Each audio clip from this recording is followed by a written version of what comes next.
Bom dia a todos, sejam todos bem-vindos à nossa casa, aqueles que já vêm sempre, aqueles que são a primeira vez.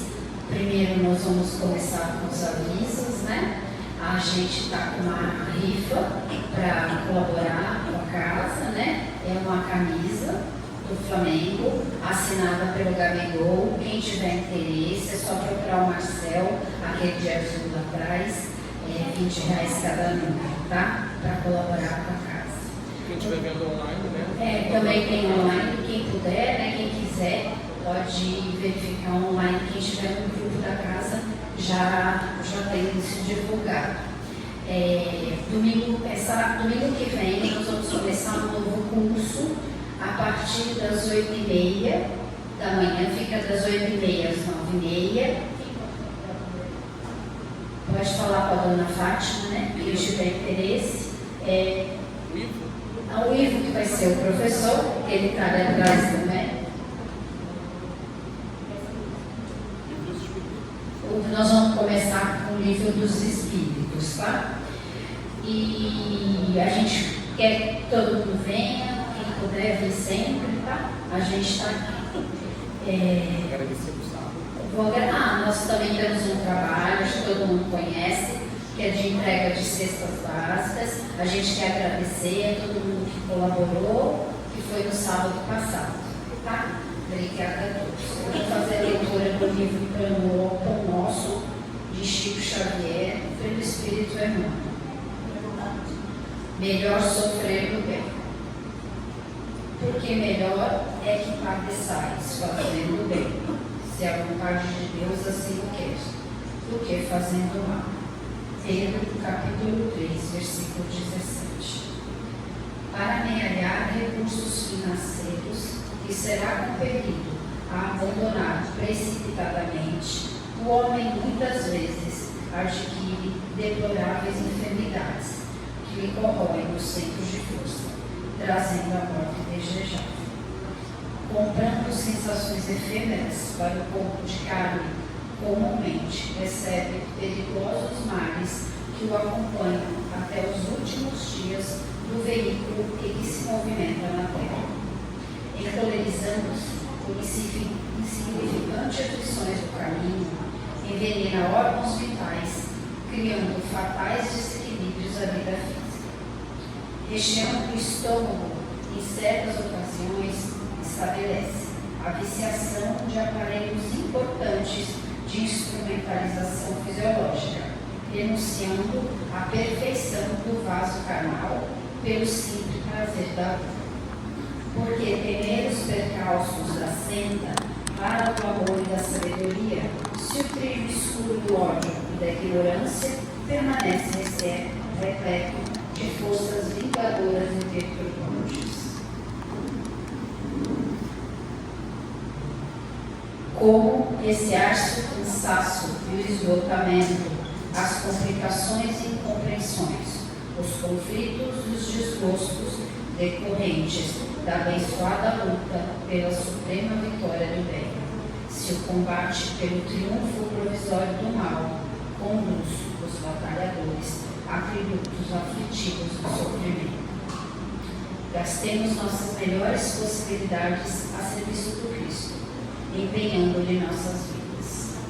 A arma criminosa que se quebra e a medida repugnante consumada provocam sempre maldição e sombra, mas para o servo dilacerado no dever e para a lâmpada que se apaga no serviço iluminativo, reserva-se destino diferente. Muito obrigada.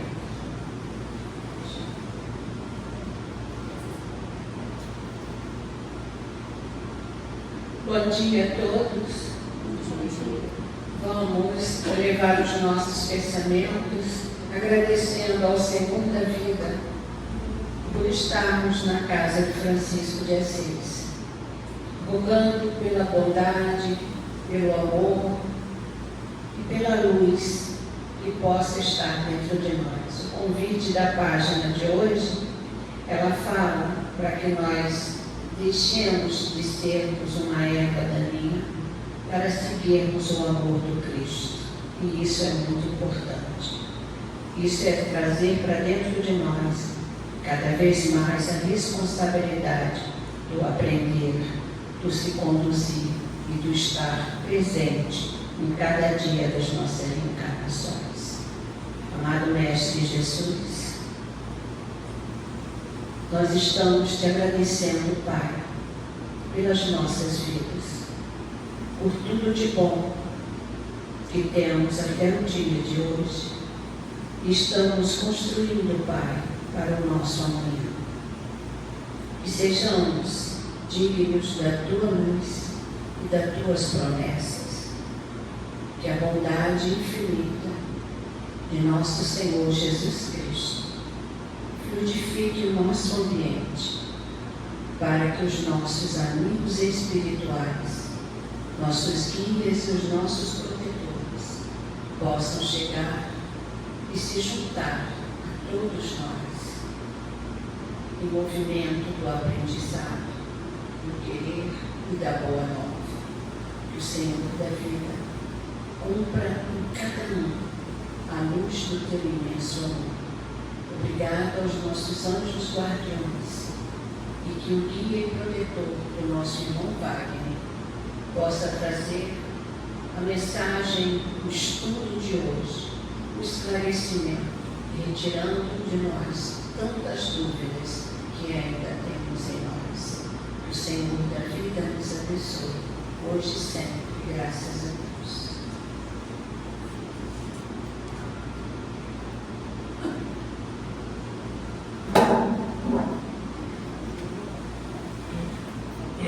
Acho um pouquinho. Acho que eu baixar um pouquinho, Marcelo. É o segundo. Da esquerda para a direita, o segundo. Bom dia a todos. Bom dia. O pessoal está no centro aqui, prefere que ligue esse ar ou deixe esse ar-condicionado? Está ok a temperatura? Tá. Se eu tiver som ruim, depois eu ligo esse aqui e a gente tenta concentrar lá. Então logo ali mais um aparelho para cá. Bom dia a todos os que nos assistem a qualquer momento do dia pela internet. Nosso canalzinho, né, do Grupo Fraterno no YouTube continua prosperando. Então convoco, né, convido vocês a acessarem o canal. Tem inúmeros estudos. Enfim, compartilhem. É bacana a gente também ter. Porém, nós não estamos transmitindo ao vivo, hoje, domingo, 10 da manhã, justamente para isso, para poder ver o salão cheio, para poder entender que o movimento espírita começa no centro espírita e depois ele se multiplica, ele se espraia. Hoje nós teremos um outro estudo, mas eu sou o substituto mor do reino, né? Então, o substituto se prontifica e a gente está sempre...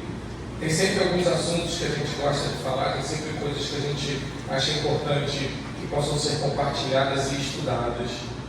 Então, me perdoem por estar aqui novamente, mas sempre que precisar, levantaremos e conversaremos a respeito dos assuntos que nos trazem entendimento da realidade, que nos trazem conhecimento da doutrina espírita, que nos trazem reflexões. Ninguém aqui tem o intuito de ensinar nada a ninguém aqui tem o intuito de passar conhecimento. A gente aqui tem a vontade, a necessidade e o interesse de refletir, de estudar, de ler, de fazer com que todo o conhecimento que existe, e isso sim existe impresso, basicamente, cada vez mais aos pouquinhos, o conhecimento vai estar também em audiovisual, né?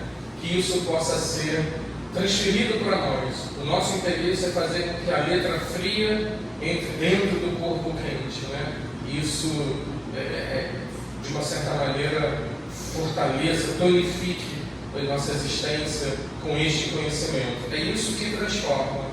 E a vida é transformação. A natureza é transformação. Queiramos ou não, nós estaremos em constante transformação.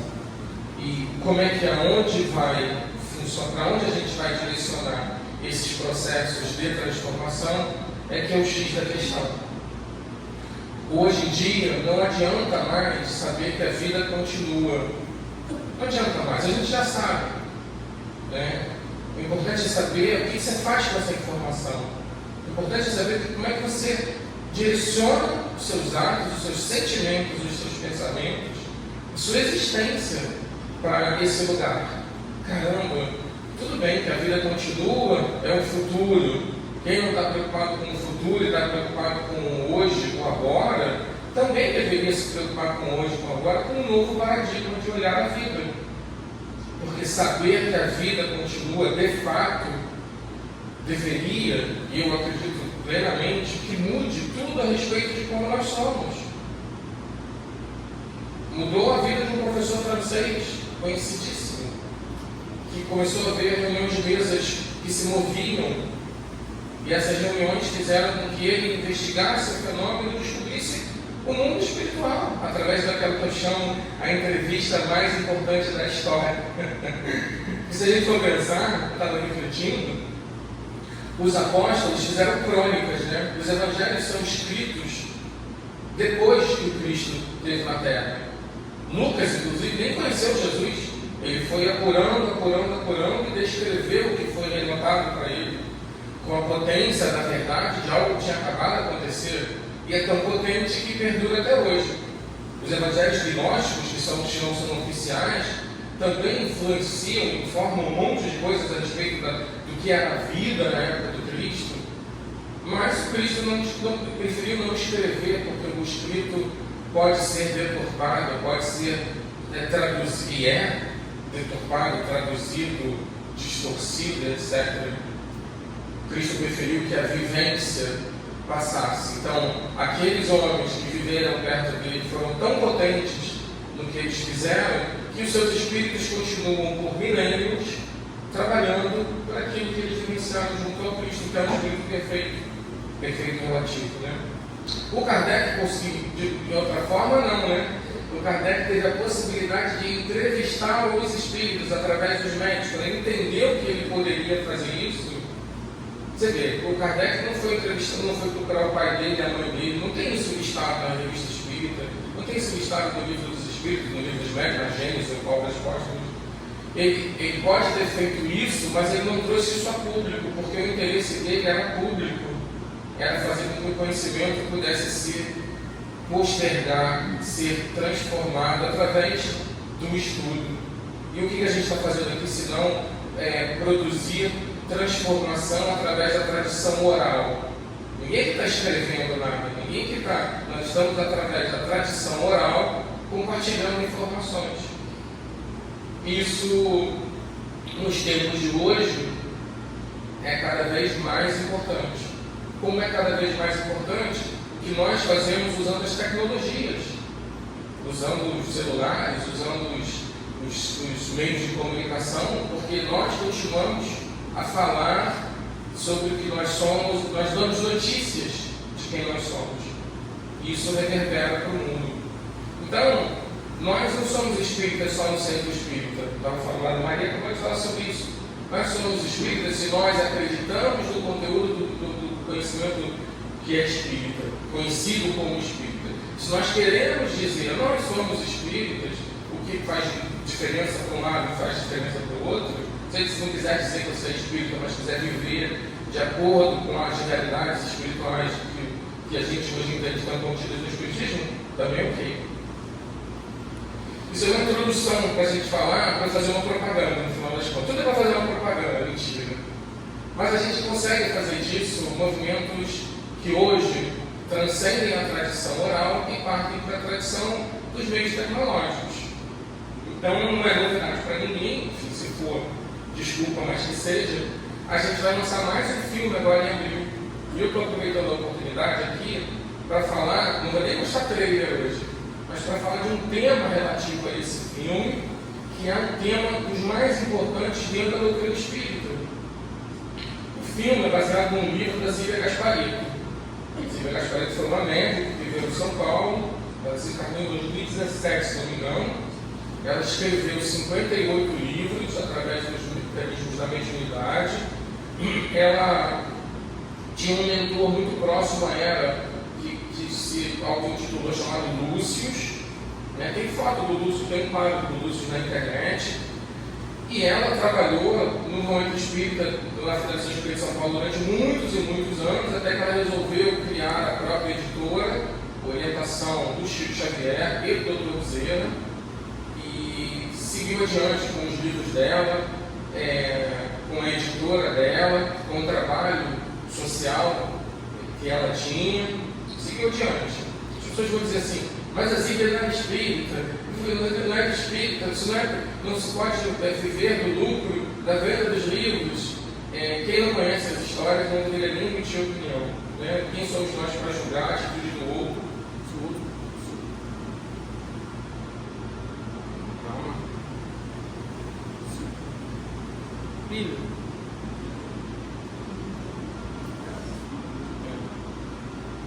Quem somos nós então para julgar a atitude do outro, se o outro de alguma maneira não está nem. Vê se tem uma pilha nesse ponto. Se o outro não faz parte da nossa história e a gente não conhece, né? Enfim, o que nos importa dizer aqui, desculpa o pessoal da internet, né? É essa gordinha aqui, ó. Tinha que acabar a pilha comigo, né, mano? Oh, meu Deus. Não, Marcelo, é uma pilha diferente. Vamos seguir. Deve ter lá. Não vai na garganta.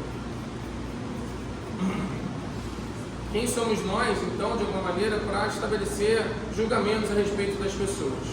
Vida pessoal à parte, os livros são muito bacanas. Quem já teve a oportunidade de ler o livro da Zíbia aqui? Quem já teve a oportunidade de ler o livro da Zíbia? Olha que bacana. Eles trazem questões relacionadas ao espiritismo, questões que estão relacionadas à vida espiritual, e que, se a gente olhar com os olhos do conhecimento espírita, eles estão presentes e eles são muito bacanas. Este livro específico, chamado Ninguém é de Ninguém, quem já leu o livro Ninguém é de Ninguém aqui? Ó, meu Deus, o filme vai ser um sucesso. Esse livro específico, ele fala de um assunto que é um dos pilares da doutrina espírita. Ele fala algo que pode ser colocado e direcionado para o tema da obsessão. Não é sobre isso o filme? O filme é sobre a história de um marido ciumento, de um relacionamento tóxico, e que não acaba de ser ciumento, não acaba de ser tóxico. Entendi. Não acaba de ser ciumento, não acaba de ser tóxico com a morte. Então aqui vai um leve spoiler, né? Mas para a gente que entende que a vida continua, é óbvio que isso vai acontecer, né? Nós somos os mesmos depois que desencarnamos. Muitas vezes as nossas imperfeições, as nossas pulsões, as nossas latências, elas se manifestam com muito mais força. Porque no mundo espiritual nós não temos algo que nos constrange muito no material, que é o medo da morte. Se a gente já morreu e continua vivo, a gente perde o pudor de um monte de coisa. E ao perder o pudor, a gente manifesta todas as nossas latências. E como não somos espíritos perfeitos, as nossas latências quase sempre escorregam para o aspecto doentio, para o aspecto da imperfeição, para o aspecto da obsessão. Existe uma infinidade de literatura no livro dos espíritos, no livro dos médiuns. O Kardec aborda muito o tema da obsessão. Obsessão é algo que a gente hoje em dia fala comumente. Antigamente se falava que tinha um encosto. Quem nunca falou, tem um encosto aqui, né? Isso é só um linguajar. Nós estamos falando, na verdade, de algo que é antecessor a isso. Nós estamos falando de algo que está lá presente na pergunta 459 do Livro dos Espíritos, que é quando Kardec indaga qual a influência que os espíritos exercem sobre nós. Eu não sei porque o Kardec botou isso lá na 459. Para mim ele tinha que botar isso na 2. Porque a primeira tinha que ser o que é Deus. Desculpa, professor, não estou criticando, né? Mas enfim, na primeira tinha que ser o que é Deus, que é uma resposta maneiríssima, né? Bacana, absolutamente filosófica, que alimenta a nossa alma, né? Deus é a inteligência suprema, causa primária de todas as coisas. Aí depois, tá bom, a 3, porque aí ele fala assim, quais são os pilares do Espiritismo? Um dos pilares do Espiritismo é a comunicabilidade com o mundo espiritual. Isso é um pré-requisito de que existe o mundo espiritual e nós nos comunicamos com ele inteiramente e integralmente o tempo todo. E comunicar não significa somente falar e ouvir, significa interagir com o mundo espiritual o tempo todo. Essa devia ser a 2, né? E a 3 devia ser qual a influência que os espíritos exercem sobre nós. E assim, gente, queiramos ou não, os espíritos superiores responderam, eles exercem influência plena, muitas vezes são eles que vos dirigem. É muito mais do que imagineis, a palavra certa é essa, né? Então, para imaginar. Se o que você imaginou é muito mais, caramba, como é que eu vivo no mundo? Se eu estou cercado, se eu estou imerso numa dimensão paralela, onde os espíritos que tiveram uma vida na Terra existem em diversos graus de existência, como é que eu interajo com isso? Ou eu simplesmente finjo que não existe e digo assim, isso é besteira, isso não pega em mim. Muita gente fala isso, né? Não pega em mim, Essas, inclusive, são as pessoas que mais abrem portas de sintonias para sofrerem influências do mundo espiritual. Essas influências são positivas e elas não são positivas. Não vou nem usar a palavra negativa para a gente poder ressignificar isso. Positivas quando elas estão ligadas às virtudes humanas. Positivas quando elas estão ligadas ao que o ser humano tem de melhor. Se nós amamos de verdade, quem ama de verdade se aproxima de nós, nos influencia a amar melhor. Se nós aprendemos a perdoar, se nós exercitamos o perdão, quem perdoa e sabe perdoar de verdade, está sempre perto da gente para dizer assim, olha, para você perdoar assim, assado e sopado, é melhor desse jeito. Porque os espíritos mais evoluídos, que já passaram todas essas dificuldades do caminho, com todas as pedras, eles se interessam em fazer o que nós fazemos com aqueles que não sabem fazer coisas. O que a gente vai fazer? Quem não sabe andar, a criança que não sabe andar, a gente vai lá e ajuda, né? Dá a mão, ensina, etc. O nosso processo educacional é de ensino. Os espíritos superiores também fazem a mesma coisa. O espírito, quando chega a um estágio de evolução tamanho, que ele não precisa mais reencarnar, conhece o amor incondicional, o que ele faz? Ele vai viver em Júpiter? Tranquilo, bateu o pezinho para cima e vai contemplar o universo. Pelo contrário, ele vai se esforçar muito mais, porque ele vai ter muito mais condições de ajudar aqueles que estão na jornada evolutiva de transformação ainda densa de um planeta como o nosso. Em contrapartida, as outras influências dizem respeito às influências mais sutis que existem entre nós. Nós somos espíritos com mais ou menos o mesmo nível de evolução. Quando a gente morre, a gente vai continuar espírito com mais ou menos o mesmo nível de evolução. Se a gente tem raiva aqui, a gente vai ter raiva no mundo espiritual. Se a gente tem raiva de fulano, ciclano, beltrano, aqui, a gente vai ter raiva de 13 ciclano, beltrano no mundo espiritual. A gente continua os mesmos processos.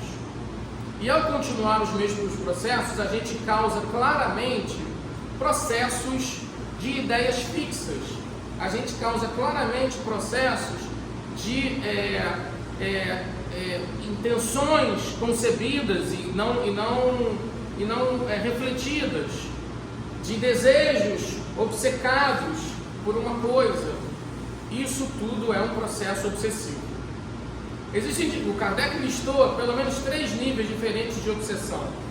E obsessão é algo que a gente diz que se dá quando existe a influência de um ser para com o outro. E não precisa ser somente do desencarnado para o encarnado, que tem um negócio muito bacana. Mas vamos ficar só do desencarnado para o encarnado. Do desencarnado para o encarnado é assim. O cara morreu, não virou anjo. Claro que não vira anjo, não morre e vira anjo. Morre e continua a mesma pessoa, com as mesmas intenções, com os mesmos desejos. Às vezes muito, como eu estou repetindo aqui, né, com suas latências muito mais afloradas, porque ele vai perder o pudor, ele não tem medo de mais nada, ele vai querer ir para os lugares, ele vai querer encontrar as pessoas, ele quer se vingar daquela pessoa que fez mal para ele. Muitas vezes ele se lembra do que aconteceu em vidas anteriores, e aí a gente olha para trás, tem um passado de delitos, tem um passado de erros, e nós todos fazemos parte desse passado de delitos e passado de erros. Nós todos. Não tem como escapar disso.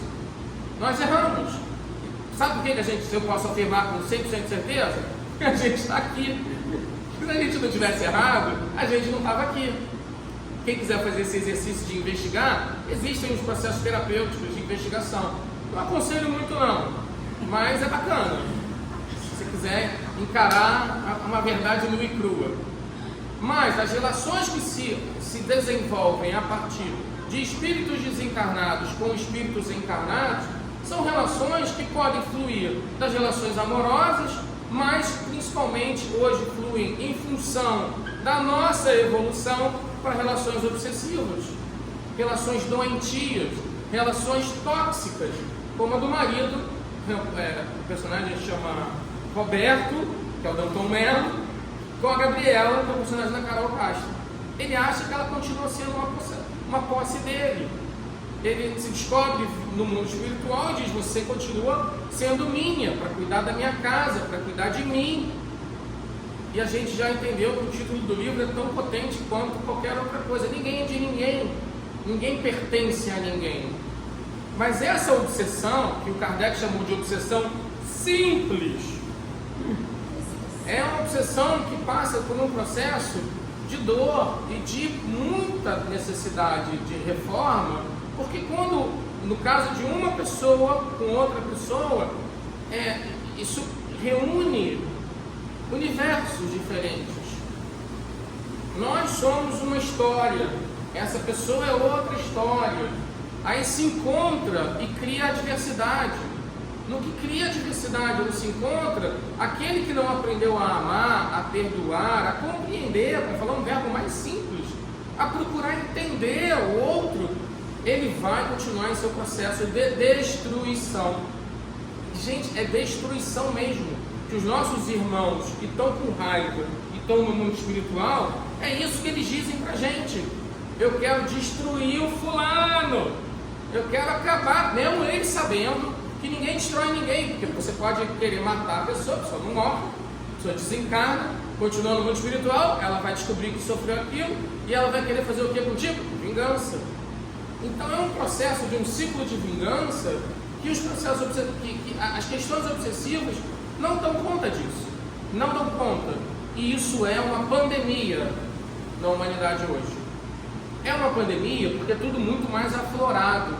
As vibrações do planeta estão muito mais densas no momento e passíveis de permitirem que os espíritos se aproximem dos encarnados e criem canais de sintonia, canais de conexões espirituais, canais que permitem que eles influenciem a vida das pessoas muito mais do que nós imaginamos. Esses processos obsessivos, eles acontecem às vezes onde a gente menor espera.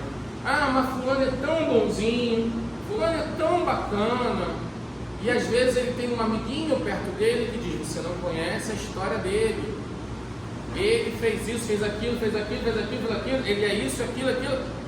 E aí assim, se descortina uma outra pessoa. E esses processos não são resolvidos da noite para o dia.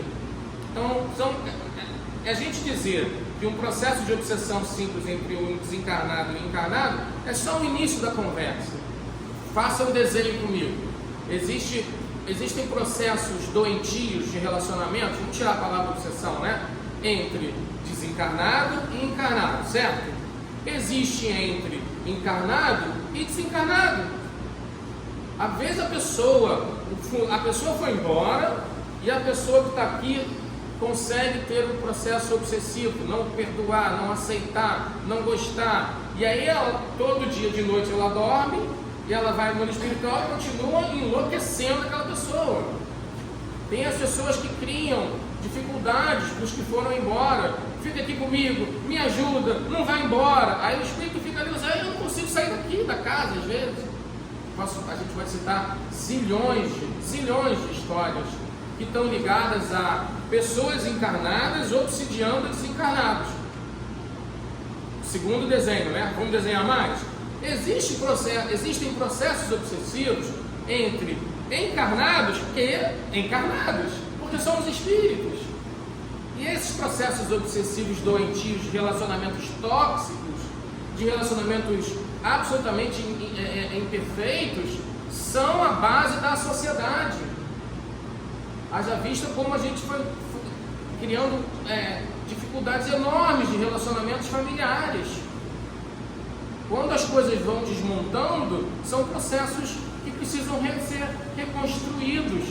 Ah, mas isso não é obsessão. Como não? Ideia fixa, tendência a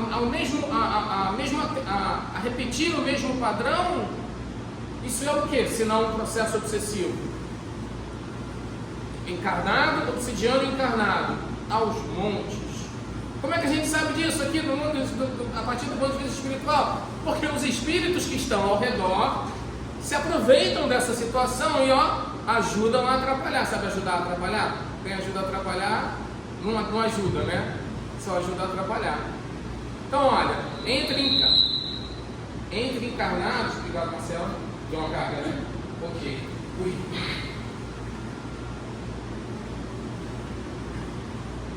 Entre encarnados existe uma pandemia de obsessão.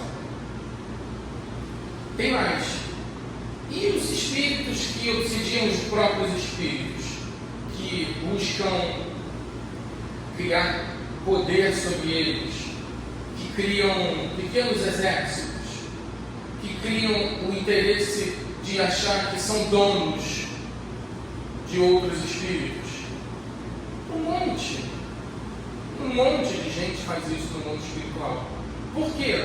Porque é ainda da imperfeição humana exercer poder sobre o outro. Vocês já pararam para pensar como a gente adora exercer poder? Exercer poder não é só eu sou poderoso. Exercer poder, às vezes, está na postura, está no jeito de falar, está no jeito de se posicionar em relação ao outro. A gente tem dificuldade de se posicionar como um igual. A gente não é mais nada do que um igual do ponto de vista divino. Todo mundo aqui, encarnado, desencarnado, como a Fátima diz, é o mesmo barquinho, um barquinho de 30 bilhões de espíritos, perto do universo, não é nada, tem mais estrelas só na Via Láctea do que isso. Mas nós estamos aqui exercendo poder. Faça isso, faça aquilo, faça do meu jeito. O mundo é o que eu gosto, o mundo é do meu jeito. O mundo é aquilo que eu acho que tem que ser. A minha opinião é a que vale, nada mais importa. A incapacidade de ouvir também é uma pandemia, também é motivo de processos obsessivos. Ninguém consegue exercer escutativa. Escutativa é para de julgar o que o outro está dizendo. Wagner, repetindo para mim, tá? Para de tentar entender plenamente o que o outro está dizendo. Não minimiza o que o outro está dizendo. Outro dia eu cometi um erro com uma pessoa que falou assim: terminei um relacionamento que durou um pouquinho tempo. Eu falei, Aí quando eu falei, minimizando a dor da pessoa, porque o relacionamento tinha pouco tempo, a pessoa falou assim: você não sabe o quanto doeu. Eu falei, você tem toda a razão, eu estou errado. Mas se durar um dia, o tamanho da sua dor eu tenho que respeitar. Então a incapacidade de ouvir o outro de fato. Por que essa pessoa é assim? De onde ela vem? Que história ela traz atrás dela? Quantas vidas ela tem? Será que ela quer se transformar? Como é que o mundo e as realidades espirituais vão atuar sobre essas pessoas? Porque isso é fato. Saber que a vida continua e que nós somos responsáveis pelos nossos atos e que vamos sofrer, infelizmente, as consequências dos nossos atos, deveria ser o nosso bastião. Quando a gente olha para uma pessoa pública ou para uma pessoa assim, assado sua parte, diz assim: tem que ficar preso, tem que ficar morto, tem que acabar com ele. Nós julgamos e condenamos o tempo todo. E essas coisas são processos obsessivos. E tem mais: encarnado, encarnado, desencarnado com desencarnado, desencarnado com encarnado, encarnado com desencarnado. Isso é um nível individual. Para pensar em grupo, para pensar em família, para pensar em centros que se organizam, vai fazer coisa bacana. Não precisa ser espírita, não? Quer fazer coisa bacana? Vai fazer coisa bacana? Vai ser difícil pra caramba. Sabe por quê? Porque tem um monte de gente que não quer fazer coisa bacana. Tem um monte de gente que não quer te deixar fazer coisa bacana. Tem um monte de gente que vai no mundo espiritual que diz assim: eu não fiz, não vou deixar ele fazer. Porque isso é um exercício de poder que nós tentamos continuar exercendo contra o mundo espiritual. Ah, mas isso não me pega não, porque eu estou livre. Nada disso me pega, eu estou com o fechado. Esses são as pessoas que mais facilitam. Porque esses processos se dão sempre a partir de sintonias espirituais. Sintonias espirituais são as notícias que nós damos como seres humanos. É o que nós falamos, o que nós pensamos, o que nós emitimos como sentimento, o que nós vestimos, onde nós vamos, nossos processos, nossas vivências. Somos nós. E aí, nossas imperfeições. E aí, isso pode acontecer em inúmeras formas. Quase sempre é pelo sentimento. Quase sempre é pelo pensamento. Mas pode ser por causa da linguiça a mais no churrasco.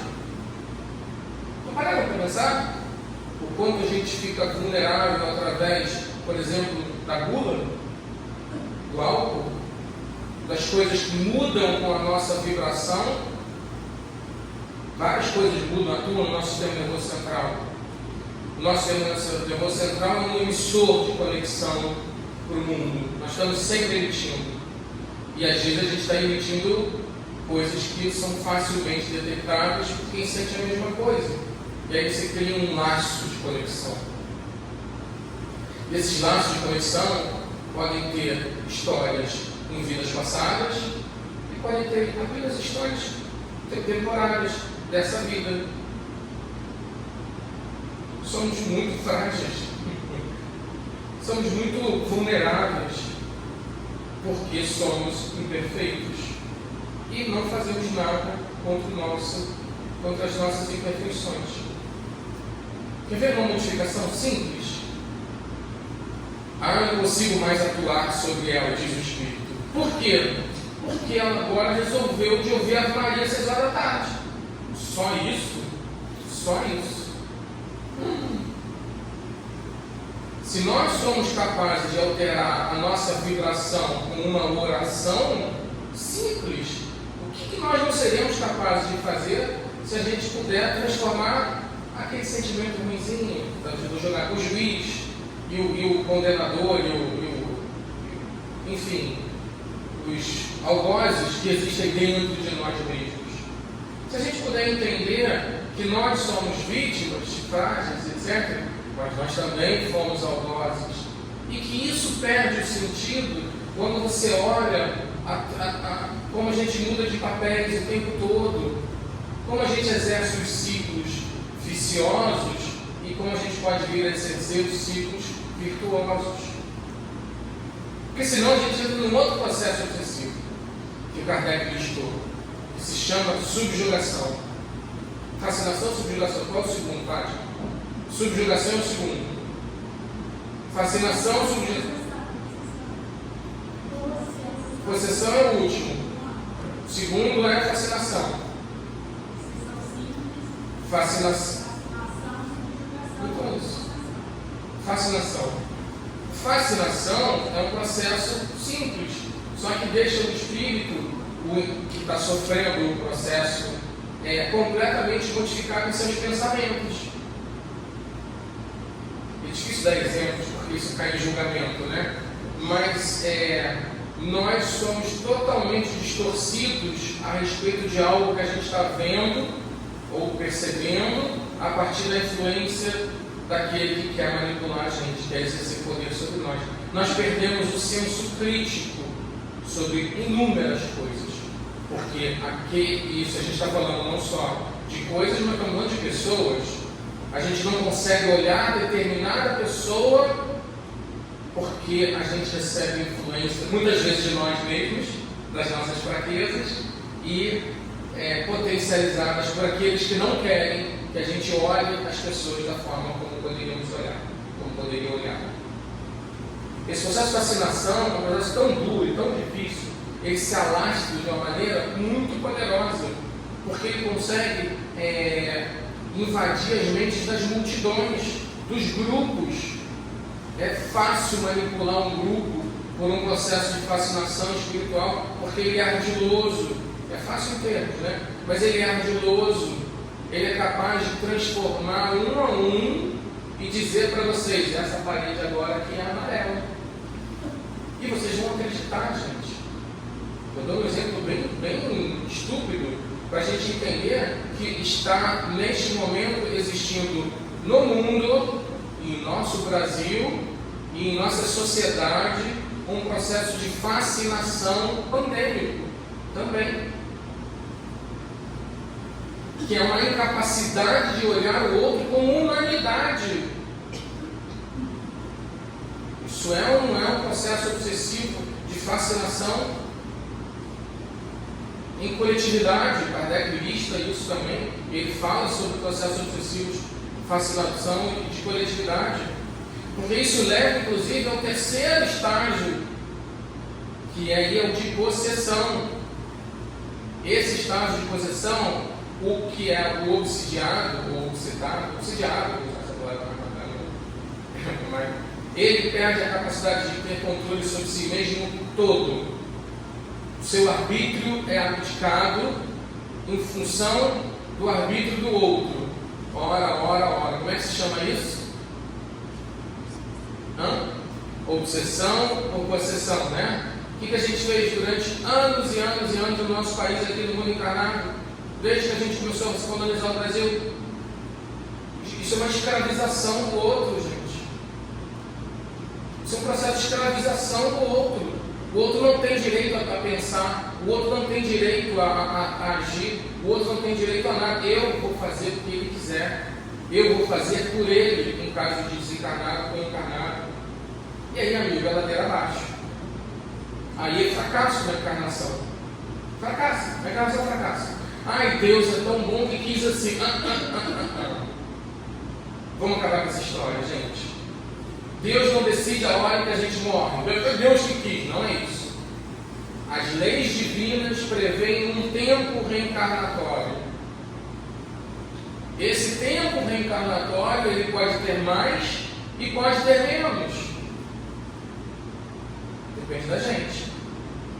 Você encurtou o seu tempo, encurtou o seu tempo. Os suicidas encurtam o seu tempo e descobrem que não tinha como acabar com aquilo, que aquilo continuou. E muitas vezes se descobrem vítimas de ardilosas tramas feitas por outros irmãos que queriam que eles fracassassem em suas histórias. E fracassam.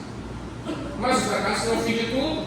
Então ele vai se descobrir no mundo espiritual e ele vai precisar passar por um outro processo de valorização da vida, de perdão, de reconhecimento. E aí o tempo é o único amigo que a gente vai ter nessas horas. Os grupos, tem centro espírita que fecha? Tem centro espírita que fecha. Por que o centro espírita que fecha? Porque ele vai fraquejando em suas instituições, seus pilares, que são os seus indivíduos. Não é porque o espiritismo é frágil. É porque ele sofre as influências de processos possessivos, fascinadores, simples, de gente que não quer que o grupo ajude, o espírito exista, para que as pessoas se ajudem por conhecimento. Então a gente fraqueja. A sorte, mudando a palavra, o bom dessa história é que Deus é bondade. A inteligência suprema, causa de todas as coisas, prevê que todas as virtudes que nós conhecemos sejam preenchidas de Deus, do divino, da força que nos permite ficar aqui, que tem uma força que permite, inclusive, que deixem os espíritos atuarem uns sobre os outros, usando, sem a presença de Deus, o seu livre-arbítrio. E o que é o mal? Essa resposta mexeu comigo quando eu tive uns 14, 15 anos de idade aqui. Eu demorei uns anos para entender, porque é um jogo de palavras. E eu fazia várias artimanhas intelectuais para tentar desconstruir a ideia do mal dessa forma. Vários filósofos já tentaram descobrir sobre a natureza do mal. E é muito bacana a gente estudar sobre a natureza do mal, porque aí os espíritos deram uma resposta que é muito legal. O mal é a ausência do bem. Isso é de uma transformação abrupta na forma de olhar o mundo. Aí você entra no processo de perdão. Quando isso? Quando a gente descobre que aquela pessoa que está obsidiando a outra, que aquele grupo está tentando destruir aquele grupo, que aquela horda de espíritos está tentando destruir aquela sociedade, que aquele mundo de espíritos está tentando destruir aquele país, eles estão atuando num lugar onde não existe o bem. Só que o bem existe. Sabe a antítese? Então, enquanto você não sintoniza com o que a gente entende que seja o bem, a gente está mergulhado num universo, entre aspas, de maldades. E se a gente quiser transgredir essa palavra para imperfeições, a gente está mergulhado no universo das imperfeições humanas. As crises morais, a crise moral que nós vivemos hoje é uma crise de imperfeição humana, decorrente de um século que passou, de outro século, provavelmente de pelo menos aí 200 anos de guerra o tempo todo. Já pararam para pensar o que foi o século? Sabe aquela aula de história que a gente faltou? Eu não faltei na que eu adorava. Então, mas a gente pode recuperar essa aula de história, agora nos Googles da vida. O que foram os últimos 223 anos? Vamos pegar a Revolução Francesa. Desde 1789, desde 1755, quando teve o terremoto em Lisboa, que mexeu com o mundo, que os caras falaram assim, a gente tem que mudar o mundo tem que ver que Deus tem raiva da gente. Desde o início do renascentismo, do iluminismo, só teve guerra. A gente fez guerra o tempo todo. A gente está encarnado em algum lugar desse planeta. Né? E nós participávamos do nós e eles. Nós participávamos. Tem nós e eles há anos, há milênios. Enquanto isso é divisor do senso de humanidade, do senso de igualdade, de irmandade. Então, se a gente não pensar isso e pensar que os espíritos continuavam reencarnando, como é que você faz? Toda aquela galera que fez guerra lá no início do século XX reencarnou na segunda metade do século XX. Isso é nítido. Toda aquela galera lá que cortou a cabeça da monarquia francesa e depois se destruiu, essa galera também reencarnou. Reencarnou só na França? Não, gente. País só existe no mundo material. O resto é tudo sintonia espiritual. Então, esses processos grandiosos de obsessão, que são processos que geram crises morais e éticas, como a gente está vivendo, hoje eles estão aí para a gente olhar e falar, nossa, olha quanto o olhar espírita, ou o olhar espiritual, das realidades espirituais, que é como Emmanuel diz, né? Muito mais importante do que o espiritismo é o olhar espiritual, espiritualizar a sua vida. Muito mais importante. O espiritismo é a melhor ferramenta que a gente entende que seja a melhor ferramenta.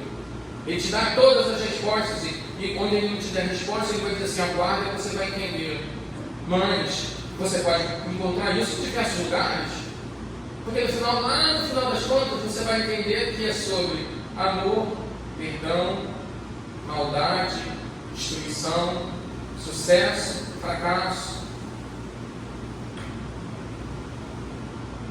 Se nós não pusermos isso no nosso entendimento, sabendo que existem inúmeras formas da gente estar no mundo, mas não ser no mundo, ou seja, não sofrer tanto com esses processos obsessivos e obsidiados que existem enquanto sociedade, enquanto grupo familiar, enquanto pessoa.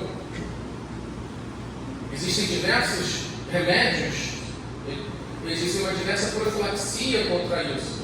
E uma delas é a oração, como eu já falei. A oração é um processo de conexão com algo além da nossa realidade.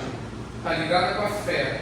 Está ligado com a capacidade de acreditar no imponderável.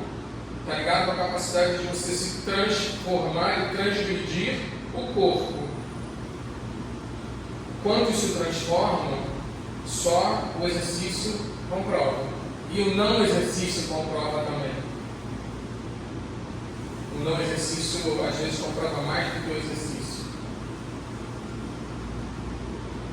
Então, nós temos dentro de nós a capacidade de uma profilaxia protetora. Mas não é só isso, né? Quando Kardec pergunta assim, como é que você reconhece os verdadeiros espíritas? O verdadeiro espírita não está na rua fazendo proselitismo, o verdadeiro espírita não está na rede social dando conselho, o verdadeiro espírita não está dizendo como é que tem que ser o espiritismo, ninguém representa o espiritismo, ninguém. Estou falando para ficar registrado. Ninguém tem o poder e o direito e a capacidade de representar o conhecimento espírita, nem o Kardec. Por isso o nome dele era Rivaio, e por ele ter o nome dele a Rivaio, ele tirou o nome dele, disse, isso aqui nem é meu, eu vou inventar um nome e vou botar um nome para um cara que não existe nesse planeta para ser o autor do livro. Porque o livro é dois espíritos. E no final das contas, a única pessoa capaz de representar o espiritismo é Jesus, que é o espírito da verdade, que é o espírito que coordenou a possibilidade de dizer, vai lá e coordena para as pessoas mais informações acerca do mundo espiritual. Vai lá e pode contar para as pessoas algo que eu já contei, mas que se perdeu ao longo dos anos. Porque, imagina, se você for olhar o espiritismo primitivo, o cristianismo primitivo nada mais é do que o espiritismo, porque falava-se em reencarnação, falava-se em vida depois da vida, falava-se tudo isso estava lá. E o que o Cristo fala é absolutamente em códigos, mas é absolutamente sintonizado com o que o conhecimento espírita ele traz. Mas ele é o único que pode fazer, os outros não têm direito, nem têm poder. Qualquer pessoa que vem falar em nome dos espíritos ou falar em nome do espiritismo, essa pessoa está fraquejando, para usar um verbo normal. E qualquer pessoa que olhe para você, porque você é espírito, e diz assim, o espiritismo não presta porque você fracassou, essa pessoa também não entendeu nada. Essa pessoa está julgando, condenando e etc. Então, quando Kardec pergunta quem são os verdadeiros espíritas, os espíritos respondem, e ele, na verdade, ele conclui com uma frase, é aquele que consegue produzir uma reforma moral e domar as suas más tendências. Obrigado, Fátima. O verdadeiro espírita é aquela pessoa que faz o que a gente chama de reforma íntima. Faz terapia? Pode fazer terapia. Não faz terapia? Faz terapia no centro espírita? Faz terapia no centro espírita. Se olha no espelho e conversa consigo mesmo? Pode se olhar no espelho e conversar consigo mesmo. Toma banho e pensa assim, quanta besteira que tu faz vai melhorar. Toma banho e pensa assim, mas produz intensamente ou indica que quer produzir capacidade de se transformar. Porque nós somos transformação. Nós estamos no rio. O rio está indo. Para onde a gente vai guiar o nosso barquinho é decisão nossa. Não é de Deus. Não é de Jesus. Ai, Deus quis assim. Não. Nós somos responsáveis pelos nossos atos. Hoje nós vivemos as consequências e os méritos de vidas e experiências do passado. Mas eu não quero ser assim mais na minha vida, então trabalhe para modificar. Busque uma modificação interna, não tem problema nenhum querer mudar a realidade. Pode ser que a realidade não vá mudar, que seja parte do teu aprendizado. Mas um dia você vai ter resiliência e resignação para entender isso. Ou então, que eu tenha resiliência e resignação para entender de onde eu vim, quem eu sou e para onde eu vou. E o que essas pessoas estão fazendo ao meu redor? Sabe aquelas pessoas que não se sentem parte da família? Por que eu estou encarnado nessa família? Por que eu faço parte desse grupo? Eu nem tenho a ver com essas pessoas. Eu não faço parte desse planeta. Muita gente é verdade. E às vezes a gente que teve 2 ou 3 encarnações em outros planetas, menos evoluídos, voltaram para cá. Isso é possível. A espiritualidade já narrou isso para a gente. Então, se a gente não se compreender, você não espelha esse entendimento para o outro. E a gente vai continuar sendo alvo fácil dos irmãos que não querem que a gente se compreenda, dos irmãos que não querem que a gente se transforme pelo bem. Se transformar a gente vai.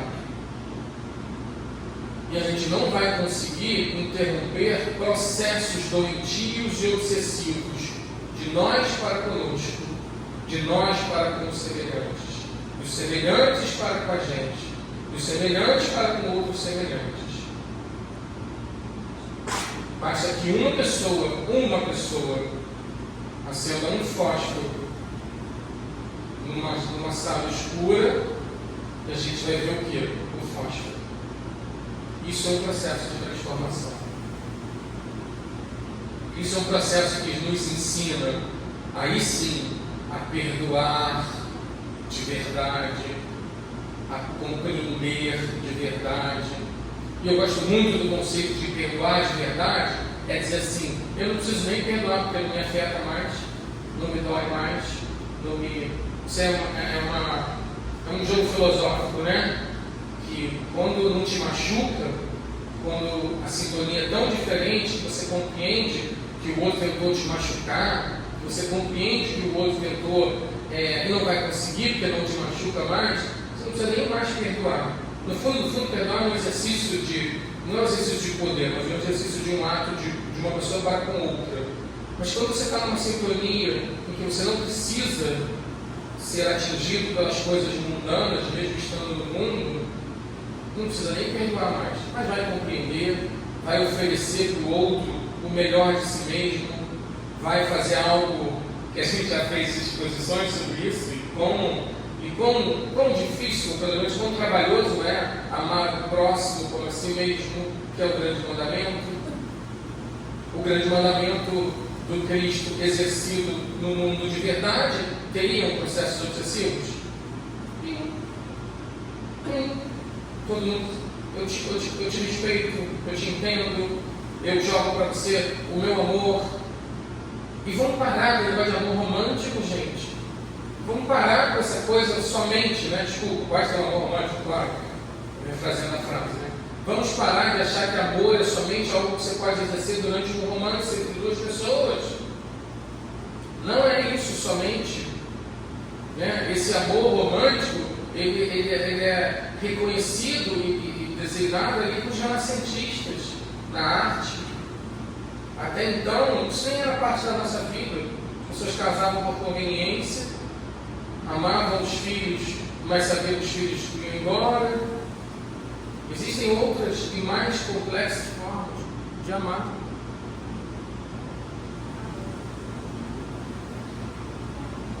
Esses processos obsessivos, eles criam oportunidades eu acredito que crises como as que a gente vive agora são grandes oportunidades da gente reconstruir, ressignificar. Esse é o momento que a gente deve e pode reolhar para o mundo, olhar de uma maneira diferente para os que partiram, para os que estão aqui. A roda da vida continua girando. Nós não seguramos o mundo. Então, dias como hoje, que a gente traz assuntos assim, são dias que a gente pode usar como reflexão. A proposta aqui é: quem sou eu no mundo? Quem influencia? Quem me faz mal? Quem me maltrata? Quem eu maltrato? O que o meu jeito de ser afeta os outros? Como o meu jeito de ser interage com o mundo, com a minha sociedade, com o grupo em que eu vivo? Isso talvez seja uma boa reflexão para iniciar uma semana, né? Semana aí de fim de verão, semana que pode ser a semana, um dia, uma semana de recuperação. A Fátima queria falar? Mas você tem que ficar aqui coladinho aqui, ó, por causa da curva.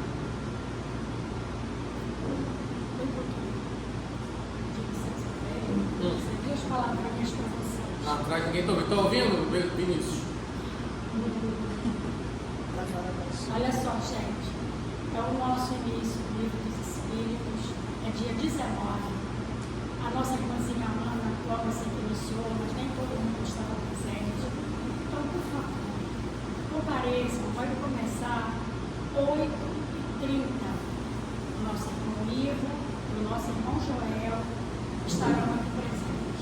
Dia estará só Joel, dia estará só ao vivo, mas com certeza eles estarão aqui. E quem puder comparecer, conhecer um pouco da doutrina e do que o nosso irmão Wagner acabou de conversar com vocês. Porque nós estamos aqui trocando energias e sentimentos para que sejamos melhores no futuro, para que sejamos melhores do que somos hoje. Esse trabalho é contínuo, ele não para. Os nossos problemas podem até terminar, mas a nossa construção para melhorarmos é, tá bom? Até alcançarmos a divindade. É do átomo ao arcanjo. Um dia alcançaremos. Só depende de cada um de nós. Tá bom? Falei um pouquinho. É só enquanto o microfone carrega para a Maria fazer a prece. Tá bom, gente? Mas para vocês não esquecerem, por favor, quem puder, compareça, prestigie a nossa casa e o retorno dos nossos livros. Daqui a pouco, o nosso irmão Wagner também vai fazer as obras de André Luiz. E nós iremos anunciar a você qual vai ser o dia que vocês irão ter essa oportunidade, que vai ser maravilhoso, as obras de André Luiz, o Evangelho. Então, nós vamos introduzindo aos pouquinhos, mas contamos com a presença de vocês, tá bom? Um bom dia, uma boa semana a todos e muito obrigada. Desculpa. Só desligar aqui o ventilador que acho que a Maria consegue falar agora tudo que vai dar. Certo? Dá uma desligada aí, só nesse aí agora mesmo.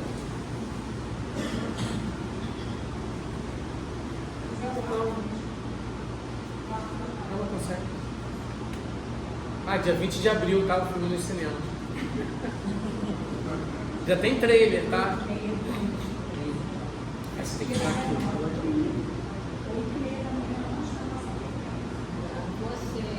Vocês viram como a espiritualidade é maravilhosa? Ele ia fazer uma propaganda, mas não conseguiu. Só dizer o nome e depois vocês vão saber aonde que vai ser o cinema que vai passar. E aí ele realmente passou o estudo da obsessão e desobsessão. E isso é que é o maravilhoso. Hoje na nossa sala do estudo, o pessoal queria entrar no assunto do perdão. Fui entrar. Viu como é difícil? A gente fala, eu amo, eu perdoo. Não é isso. É muito, muito, muito trabalhoso. Só a gente orando bastante, vigiando bastante, para que a gente possa realmente entender o que foi que Jesus deixou de tão maravilhoso nas nossas vidas, mas que nós ainda somos muito cabeça dura, ainda somos muito rebeldes. O nosso compadre acabou de falar.